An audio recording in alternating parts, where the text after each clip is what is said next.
नमस्कार दोस्तों, जय हिंद, वंदे मातरम। मैं आपके साथ जयसवाल सर आपके अपने यूट्यूब चैनल शिक्षक भर्ती के चैनल हिंदी ग्रामर की क्लास पे स्वागत अभिनंदन करता हूं। दोस्तों लाइव क्लास चल रही है, ठीक है। आज बिल्कुल उड़ा देना है। 30 महत्वपूर्ण प्रश्न रहेंगे। अब देखते हैं इस 30 प्रश्न को कौन कौन उड़ा रहा है भैया। 30 में से कितना स्कोर आ रहा है। लाइव क्लास चल रही है, सभी लोग शेयर कर दें ग्रुप में।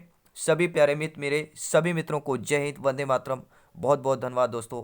पावर्ड बाई शिक्षा ही प्रकाश है। सभी लोग शेयर कर दीजिएगा, लाइव क्लास है, ठीक है। बेहतरीन, लाजवाब, बहुत बहुत धन्यवाद। चलिए शुरू करते हैं। 30 महत्वपूर्ण क्लास रहेगी। आपका पार्ट नंबर 4 है और प्लेलिस्ट में जाके आप इसके पिछले पार्ट भी देख सकते हैं, क्योंकि आपको पता है, ठीक है, हिंदी में अगर 30 में 30 लाना है तो ग्रामर आपको पता है दोस्तों बहुत ही इंपॉर्टेंट होता है। तो चलिए शुरू करते हैं। पहला प्रश्न स्क्रीन पर है और प्रश्न पूछा जा रहा है। बेहतरीन लाजवाब प्रश्न है, ध्यान दीजिएगा इन प्रश्नों पर ध्यान दीजिएगा। प्रश्न क्या कह रहा है आपका, प्यारा सा प्रश्न है। स्त्री पुरुष का जोड़ा कहलाता है, दंपति कहलाता है, ठीक है, माननीय कहलाता है, विदुर या प्रियदर्शी कहलाता है। सभी लोगों को कमेंट आ चुका है, कमेंट फटाफट नीचे दे दीजिएगा। जी हाँ, लाइव क्लास चल रही है। स्त्री पुरुष का जोड़ा कहलाता क्या कहलाता है दोस्तों। बहुत से लोगों का जवाब आ चुका है। पहला ऑप्शन जिन्होंने दिया है बहुत बहुत धन्यवाद। यहाँ पे पहला ऑप्शन सही हो जाएगा, स्त्री पुरुष का जोड़ा कहलाता है, पहला ऑप्शन सही हो जाएगा। अगला प्रश्न देख लेते हैं क्या पूछा जा रहा है। सेकंड नंबर प्रश्न देखेंगे।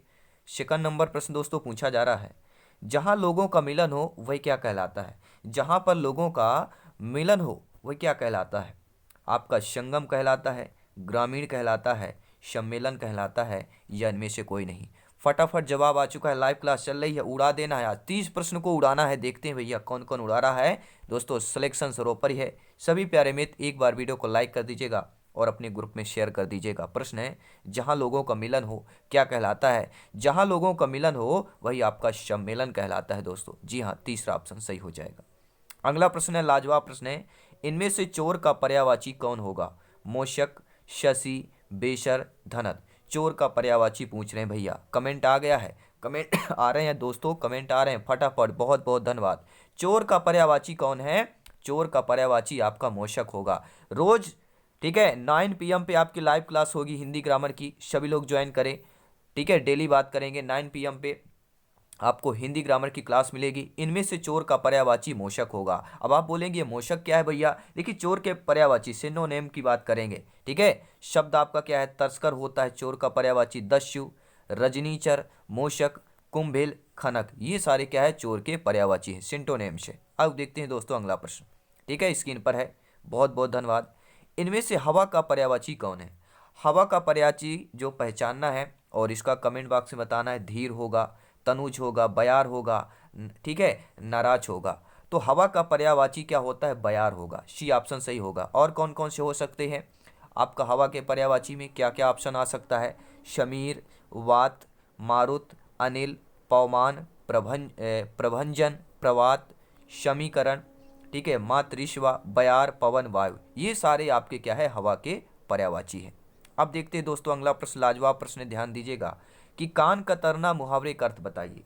कान कतरना मुहावरे का अर्थ क्या होता है। बहुत तेज दौड़ना, बहुत चालाक होना, सोच विचार में पड़ना, या बहुत आदर करना। ठीक है, बिल्कुल उड़ा देना है। आज इन 30 प्रश्नों को उड़ाना है दोस्तों। जी हाँ, बहुत बहुत धन्यवाद दोस्तों वीडियो लाइक करने के लिए। जी हाँ, कान कतरना मुहावरे का अर्थ होता है बहुत चालाक होना। क्या है दोस्तों, बहुत चालाक होना, अर्थात होशियार होना, अधिक होशियार हो जाना। कान कतरना मुहावरे का प्रयोग जैसे, अब तो अब्दुल जो है मैकेनिक इतना होशियार हो गया है कि अपने उस्ताद के भी कान कतरने लगा है। तो कान कतरने का मुहावरे का अर्थ होता है, क्या होता है, अधिक होशियार होना, ठीक है, ये आपका बहुत चालाक होना। अब देखते हैं दोस्तों अगला प्रश्न। जी हाँ, बहुत बहुत धन्यवाद, आप लोगों का सपोर्ट है। जी हाँ दोस्तों, अपना किया पावना मुहावरे का अर्थ क्या होता है। जो अपना किया पाना, ठीक है, अपना किया पाना शर्मिंदा होना, परेशान करना, अन्याय करना, या कर्म का फल भोगना। तो अपना किया पाना मुहावरे का अर्थ है कर्म का फल भोगना, यानी आपने जो कर्म किया है उसका फल आपको मिलेगा। तो अपना किया पाना, अगर आप अच्छा करते हैं तो आपको अच्छा मिलता है। ठीक है दोस्तों, अब देखते हैं अगला प्रश्न। स्वार्थी होना, इस अर्थ का मुहावरा क्या होगा। अपनी खिचड़ी अलग पकाना, आँच ना आने देना, आसन डोलना, या आसमान टूट पड़ना। तो स्वार्थी होना इस अर्थ का मुहावरे का मेरे प्यारे मित्रों क्या होगा। स्वार्थी होना सभी लोग जानते हैं, यानी अपनी खिचड़ी अलग पकाना। स्वार्थी होना यानी अपनी खिचड़ी अलग पकाना है, ठीक है, कहें आजकल तो स्वार्थी हो गया है, आजकल जो खिचड़ी है उसकी अलग ही पक रही है, अपना अलग पकाता है। ठीक है, तो स्वार्थी होने का। मक्खियां मारना मुहावरे का अर्थ क्या होता है? कहते हैं आजकल भैया धंधा नहीं चल रहा है, बैठे बैठे दुकान पे मक्खियां मारते रहते हैं, यानी बेकार बैठे रहना। ठीक है, बेकार बैठे रहना, ये क्या हो जाएगा? मक्खियां मारना। सी ऑप्शन सही हो जाएगा। जी हाँ, उड़ा देंगे। 30 प्रश्नों को आज उड़ाना है, देखते हैं कौन कितना उड़ा पाता है। अंत में कमेंट करना है 30 में से, ठीक है, आउट ऑफ 30 में से आप लोगों का इनकम कितना आ रहा है। ठीक है, इनपुट आपका कितना है दोस्तों, हम इनपुट जानना चाहते हैं 30 में से। दूध का दूध, पानी का पानी, लोकोक्तियां का अर्थ क्या होगा? कहते हैं ना, दूध का दूध और पानी का पानी अभी मैं कर दूंगा। अभी मैं कर दूंगा यानी कि सही निर्णय लेना। दूध का दूध, पानी का पानी मतलब क्या होता है दोस्तों? सही निर्णय कहला जाएगा। आत्मा का विपरीतार्थक शब्द क्या बताइए? आत्मा का, देखिए एक होता है परमात्मा, आत्मा का एक विपरीतार्थक परमात्मा होगा, लेकिन परमात्मा जब ऑप्शन ही ना हो तो आपको क्या आ जाएंगे? हम आ जाएंगे अनात्मा के साथ जाएंगे। पहला ऑप्शन सही हो जाएगा। ठीक है दोस्तों, अब देखते हैं दोस्तों अगला प्रश्न क्या है। तरुण का विपरीतार्थक शब्द बताइए। मंद होगा, सुस्त होगा, वृद्ध होगा। तरुण यानी होता है ताजा, छोटा। ठीक है, तरुण यानी ताजा, छोटा होता है, तो यहां पर क्या हो जाएगा? वृद्ध हो जाएगा। तरुण का विपरीत अर्थ शब्द आपका वृद्ध होगा। और अगला प्रश्न है, लाजवाब प्रश्न है, ध्यान दीजिएगा। हर एक प्रश्न अपने आप में सिलेक्शन वाले प्रश्न हैं। ठीक है, आपको पता है गद्यांश पद्यांश से, चाहे हम संस्कृत की बात करें, हिंदी की बात करें, हिंदी की ग्रामर आपकी संस्कृत में भी साथ देती है। ठीक है, वही आपकी ग्रामर रहती है, थोड़ा भाषा में अलग चेंजेस रहते हैं। ठीक है, आपको पता है गद्यांश पद्यांश में जो शब्द आते हैं उन्हीं से ग्रामर पूछे जाएंगे। तो कौन सी विपरीतार्थक शब्द पतझड़ का है? देखिए पतझड़ मतलब क्या होता है? पत्ते झड़ जाना, और इसका विपरीत अर्थक मतलब क्या हो जाएगा? वसंत। वसंत में क्या होते हैं भैया? वसंत में नए नए पत्ते आते हैं। ठीक है, हरा भरा मौसम रहता है, पेड़ खिला भरा रहता है। तो आपका जो पतझड़ यानी झड़ जाना, विपरीत अर्थ क्या हो जाएगा? वसंत हो जाएगा। पहला ऑप्शन सही हो जाएगा। बहुत बहुत धन्यवाद दोस्तों, आप लोगों का कमेंट है लाजवाब है, उम्दा है दोस्तों। सभी हर एक भाई बहन, हर एक कैंडिडेट का वेलकम, अभिनंदन है। जिसका सपना है अध्यापक अध्यापिका बनना, केवल सिलेक्शन मारेंगे। जी हाँ, सिलेक्शन चाहिए यहाँ पे। कौन सी युग्म सही है? सही युग्म शब्द का चयन करना है। अंश हिस्सा है, उपकार यानी भलाई, कुल यानी किनारा, तरंग यानी घोड़ा। सही ऑप्शन मारेंगे, सही ऑप्शन मारेंगे। सही कौन सी युग्म शब्द सही है दोस्तों? उपकार यानी कि भलाई करना, बी ऑप्शन सही दिया है। अगला प्रश्न देख लेते हैं, ध्यानपूर्वक देखिएगा प्रश्नों को। कौन सी युग्म शब्द गलत है? ऐसा युग्म बताइए जो आपका शब्द गलत दिया हो। नगर शहर, नशा मद, ठीक है, नारी स्त्री तीनों दिया है, लेकिन निशान और चिन्ह, ये आपका जो डी ऑप्शन दिया है इसमें युग्म गलत शब्द। ठीक है, तो इसमें युग्म शब्द गलत दिया गया है। अगला प्रश्न देखिएगा ध्यानपूर्वक। इनमें से कौन सी शब्द जो है अशुद्ध है? कलश, कल्याण, रामायण, पुण्य। तो देखिए आप देखिए कलश ऐसा होता है, ठीक है, और कहते हैं कलश बना लीजिए। और ठीक है, जो भी आपके गुरुजन होते जब आपको आशीर्वाद देते हैं बोलते हैं कल्याण वस्तु।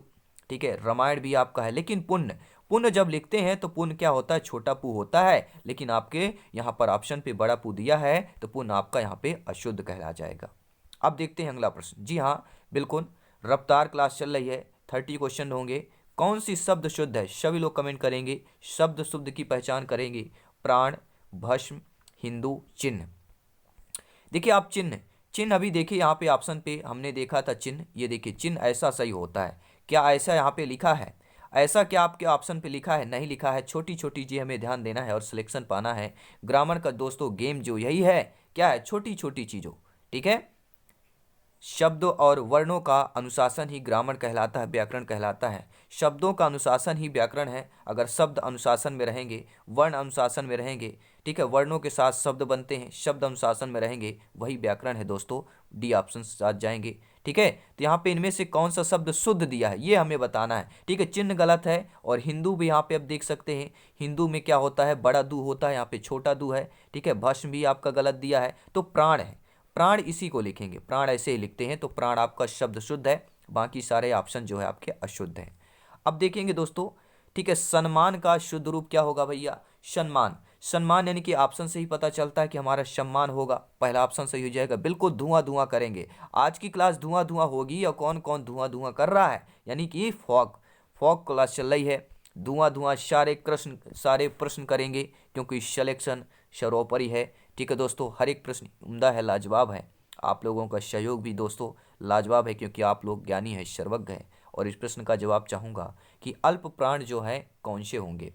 आ छोटा बड़ा को अल्प प्राण बोलते हैं, का और गा को बोलते हैं, था और धा को बोलते हैं, या फा और भा को बोलते हैं। तो हम बात कर रहे हैं दोस्तों अल्प प्राण वर्णों की बात कर रहे हैं। देखिए अल्प प्राण जो है का और गा होगा। और भी जान लेते हैं कौन कौन से हैं देशी दोस्तों। सरल शब्दों में अगर बोलें कि अल्प प्राण क्या है, जिन वर्णों के उच्चारण में वायु की समान मात्रा रहती है और हकार जैसी ध्वनि बहुत ही कम होती है, वे हमारे अल्प प्राण वर्ण कहलाते हैं।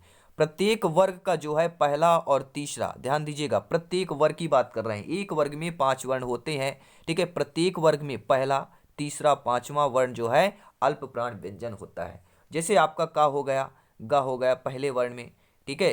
पहला, तीसरा और पांचवा ये आपका पहला वर्ग हो गया, ठीक है। फिर दूसरे वर्ण में जा, अया, ट हो गया, ठीक है। डा, ड़ा, ता, दा, ना, पा, बा, मा। मैंने क्या बताया, प्रत्येक वर्ग का पहला, तीसरा, पांचवा अल्प वर्ण व्यंजन आपके अल्प प्राण कहलाते हैं। बहुत बहुत धन्यवाद। आई होप आप लोग अच्छे तरीके से समझ पाए होंगे। अब देखते हैं अगला प्रश्न कि तुम, तुमने, तुम लोगों, यह वाक्य किस वचन से है। तो बहुत सारे बोलेंगे कि तुम लोगों ने ऐसा किया, तुमने ऐसा किया, तुम लोगों ने ऐसा किया। दोस्तों तो तुम, तुमने और तुम लोगों यह जो वाक्य दिया गया है ये आपका बहुवचन में आएगा। बहुत सारे ऑप्शन में ये पूछा गया प्रश्न है, तो बी ऑप्शन यहाँ पे सही ऑप्शन पे आएगा। बहुत आपके एग्जाम में पूछा गया प्रश्न है, रिपीट हुआ है और इसका ऑप्शन सही माना गया बहुवचन। तो ग्रीस में कौन सी संधि होगी भैया, फटाफट कमेंट कीजिएगा। अब हम संधि की बात करते हैं, संधि में आ जाइएगा। ग्रीस की बात कर रहे हैं हम, ग्रीस की बात कर रहे हैं और हम बात कर रहे हैं देवाशीष की, ठीक है। विद्यार्थी की, गिरिंद की, कपीस की, महिष की, नदीश की, लक्ष्मीश्वर की बात कर रहे हैं, भानुदय की बात कर रहे हैं, सूक्ति की बात कर रहे हैं। ये सभी आपके दीर्घ संधि के एग्जाम्पल है, उदाहरण है। पहला ऑप्शन सही हो जाएगा। यहाँ पर आप लोग स्क्रीन पर देख पा रहे हैं, ठीक है। क्या दिया गया, ग्रीस संधि का विच्छेद गिर धन ईश होगा। जिन स्वरों में संधि ई और बड़ी मिलके बड़ी की मात्रा होती वह दीर्घ कहलाती। बड़ी ई हो, बड़ा ऊ हो, बड़ा आ हो, ये सारे क्या है आपके दीर्घ संधि के उदाहरण हैं। अगला प्रश्न है सिर तोड़ में कौन सा समास होगा भैया। सिर तोड़ कर्म तत्पुरुष होगा, संप्रदान तत्पुरुष होगा, कर्म तत्पुरुष होगा, या आपके अपादान तत्पुरुष होगा। कमेंट आ चुका है भैया, सिर तोड़ में कौन सा समास होगा। डेली 9 PM पे आए, लाइव क्लास आपको मिलेगी। बहुत बहुत धन्यवाद। सिर तोड़ में कौन सा समास होगा, सभी लोग कमेंट करेंगे। देखिए सिर तोड़ में आपका कौन सा हो जाएगा, यहाँ पे कर्म तत्पुरुष समास होगा। सिर तोड़ में कौन सा समास होगा, कर्म तत्पुरुष समास हो जाएगा। ठीक है दोस्तों, आइए देखते हैं अगला प्रश्न। ठीक है, अपना भी ओपिनियन आप लोग देख सकते हैं, बेफिक्र दे सकते हैं। ठीक है, सपोर्ट करें जायसवाल सर को, शिक्षा के चैनल को, और अपने परिवार और फैमिली को सपोर्ट करें, क्योंकि ये आपका अपना परिवार है दोस्तों। जी हाँ, ठीक है, शिक्षकों का परिवार है, भावी अध्यापक अध्यापिकाओं का परिवार है। और महात्मा में कौन सा समास होगा, हम बात कर रहे हैं महात्मा की बात कर रहे हैं दोस्तों। तो यहाँ पे आपका दोस्तों क्या हो जाएगा, हम कौन से ऑप्शन पे जाएंगे। अब आपको ऑप्शन पता है कि हम जाएंगे ऑप्शन नंबर बी के साथ, कर्मधारय की समास जाएंगे। अब आप बोलेंगे कर्मधारय समास के, जैसे देखिए आपका, ठीक है, नीलोत्पलम होता है, ठीक है, आपका महाराज होता है, ठीक है। सभी लोग कमेंट करेंगे कौन सा ऑप्शन होगा यहाँ पे, सभी लोग बताएंगे भैया। राइट ऑप्शन जाएगा महात्मा दोस्तों, ठीक है।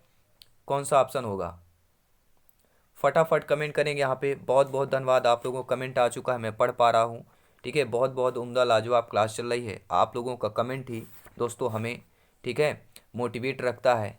एक साथ ये एक ऐसा परिवार है जो हम दोस्तों एक साथ रहते हैं, मिल पाते हैं, बातचीत हो पाती है। चलिए दोस्तों अगला प्रश्न देख लेते हैं। पत्र लेखन कितने प्रकार के होते हैं, ये बहुत बार प्रश्न पूछा जाता है।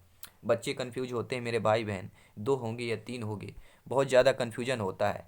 ठीक है, तो पत्र लेखन दो है, पत्र लेखन 2 रूप में होते हैं। एक होता है आपका अनौपचारिक निजी या व्यक्तिगत पत्र होता है। दूसरा होता है औपचारिक व्यवसायिक कार्यालय पत्र होता है। ठीक है, अनौपचारिक पत्र अपने मित्र परिवार के साथ किसी व्यक्ति जो परिचित हो उसे लिखा जाता है, परिचित के लिए लिखा जाता है। और औपचारिक पत्र जो होता है किसी भी कार्यालय संस्था से जुड़े व्यक्ति जो अपरिचित हैं उसके लिए किया जाता है, इसलिए इसका औपचारिक पत्र कहते हैं। और इसका अनौपचारिक पत्र यानी जिसको जानते हैं उसको अनौपचारिक कहते हैं, और जिसको नहीं जानते हैं उसे औपचारिक कहते हैं। आई होप आप लोग समझ पाएंगे। अनौपचारिक मतलब निजी या व्यक्तिगत पत्र जिसे आप पहचानते हैं, औपचारिक व्यवसायिक कार्यालय जिसे आप नहीं पहचानते हैं। अब देखते हैं दोस्तों अगला प्रश्न, लाजवाब प्रश्न है, क्या पूछा जा रहा है। हिंदी के प्रसिद्ध कहानीकार कौन है? प्रेमचंद है, हजारी प्रसाद द्विवेदी हैं, जायसी है, मोहन राकेश हैं। तो आपके हिंदी के प्रसिद्ध कहानीकार सभी लोग जानते हैं, आपके प्रेम के चंद कहलाएंगे, प्रेमचंद की बात कर रहे हैं। इनकी प्रमुख रचनाएं पूस की रात, बड़े घर की बेटी, दीपदान, गोदाम, पंच परमेश्वर हैं। ठीक है, अगला प्रश्न आपकी स्क्रीन पर है। तितली उपन्यास के लेखक कौन है भैया? आपके अज्ञे जी हैं, जयशंकर प्रसाद जी हैं, प्रेमचंद जी हैं, मोहन राकेश जी हैं। तो तितली उपन्यास के लेखक आपके दोस्तों ऑप्शन नंबर बी के साथ जाएगा, जयशंकर प्रसाद जी हैं।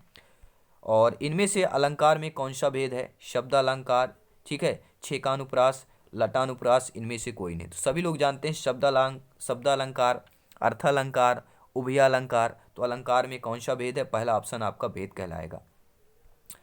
शब्द अलंकार, अर्थ अलंकार, जब केवल दो शब्दों में चमत्कार पाया जाता है उसे शब्द अलंकार, और जब अर्थ में, ठीक है, क्या है, जब शब्दों में, ध्यान दीजिएगा, जब शब्दों में चमत्कार हो तो शब्दा, जब, ठीक है, अर्थ में चमत्कार हो तो अर्थ अलंकार। और इसके अतिरिक्त जहां शब्द और अर्थ दोनों में किसी प्रकार की विशेषता प्रतीत होती है वहां आपका उभय अलंकार होता है। और अर्थालंकार के कितने भेद होते हैं बहुत बार पूछा जाता है, तो जब पूछा जाए अर्थालंकार के कितने भेद होते हैं तो आपको 12 पे ऑप्शन पे मारना है। और प्रश्न है उपमा अलंकार के कुल अंग कितने हैं? सभी लोग कमेंट करेंगे। उपमा अलंकार के हम अंग की बात कर रहे हैं, 4 ऑप्शन है, 5 होते हैं, 4 होते हैं, 3 होते हैं, 8 होते हैं। तो पूछा जाए उपमा अलंकार के कितने अंग होते हैं तो आपको ऑप्शन नंबर बी के साथ जाएंगे। ठीक है, उपमा अलंकार के टोटल 4 अंग होते हैं अगर अंग पूछा जाता है। और इनमें से रस के कौन सा भेद है? रूपक है, उल्लेख है, करुण है। तो आपने सुना होगा, देखिए रूपक अलंकार होता है, ठीक है, लेकिन यहाँ पर पूछा गया रस का भेद, तो रस का भेद यहाँ पे करुण रस होगा। ठीक है दोस्तों, करुण रस की बात करेंगे, सी ऑप्शन के साथ जाएंगे। और अगला प्रश्न है किनमें से अर्थ के अनेकार्थक शब्द क्या हैं? ठीक है, कारण मतलब धन, सत्य जल धर्म, शूर प्रिय सहयोगी, रहित दीन उद्देश्य। तो इनमें से अर्थ के अनेकार्थक शब्द है दोस्तों पहला ऑप्शन, कारण मतलब धन, यानी अर्थ के एक से अधिक अर्थ, मतलब, कारण, लिए, भाव, हेतु, अभिप्राय, धन, आशय, प्रयोजन, ये सारी चीजें होती हैं अर्थ के एक से अधिक अर्थ। ठीक है, मतलब के आधार पर कारण, लिए, भाव, हेतु, अभिप्राय, धन, आशय, प्रयोजन। तो ये 30 प्रश्न आपको कैसे लगे? उम्मीद है आप लोगों का मैं, ठीक है, सहयोग उम्दा हो रहेगा, लाजवाब रहेगा। और हिंदी पेडागॉजी शिक्षा शास्त्र का आपको प्लेलिस्ट मिल जाएगा, तो चैनल विजिट करें, सब्सक्राइब करें, बेल आइकन जरूर प्रेस करें ताकि लेटेस्ट नोटिफिकेशन आपके इनबॉक्स में मिलता रहे। तो धन्यवाद दोस्तों, जल्दी मिलते हैं नेक्स्ट क्लास पे। ठीक है, और अपडेट जरूर कर लीजिएगा, यानी कि बेल आइकन प्रेस करें ताकि लेटेस्ट अपडेट आपको शिक्षा जगत की सारी चीज़ें, नोटिफिकेशन, नॉलेज, इन्फॉर्मेशन, ठीक है, न्यूज़, सब कुछ मिलेगा, क्योंकि दोस्तों शिक्षा ही प्रकाश है। जय हिंद, वंदे मातरम।